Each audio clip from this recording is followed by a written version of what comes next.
Hi everyone, I want to start the discussion launcher for literature and literary criticism for this week. I know that coming from last week into this week, we talked quite a bit about looking at the conferences, for example, and the diversity that we saw there on different issues going on in English studies and being able to explore all of those and all the different areas that we were looking for. So as we're going into this week, Taylor is focusing on the division of knowledge as a central challenge to literature students. He starts by talking about the narratives of origin, he calls them. So he goes back as far as Greek and Latin text. He doesn't go back as far as Egyptian, Sumerian, Mesopotamian, like Gilgamesh or cuneiform works they dug up out of the sand and translated. But he does talk about the roots of hermeneutics in the Bible, their influence on criticism in literature, and Aristotle's influence.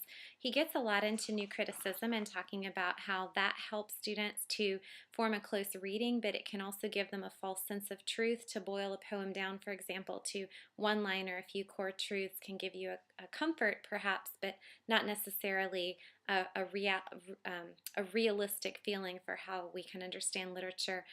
He then talks about canon deformation and how established canons such as the great books that I have here behind me.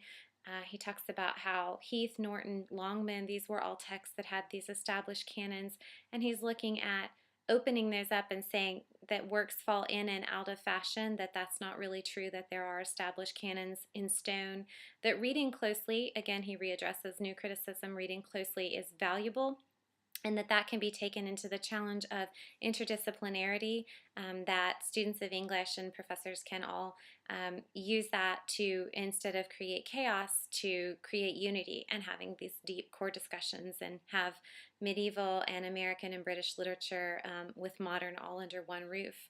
So my questions for you this week are as follows. First of all, he says that, quote, literature is the best that is known and thought. I want to know if you agree with that and why. Second question is a challenge.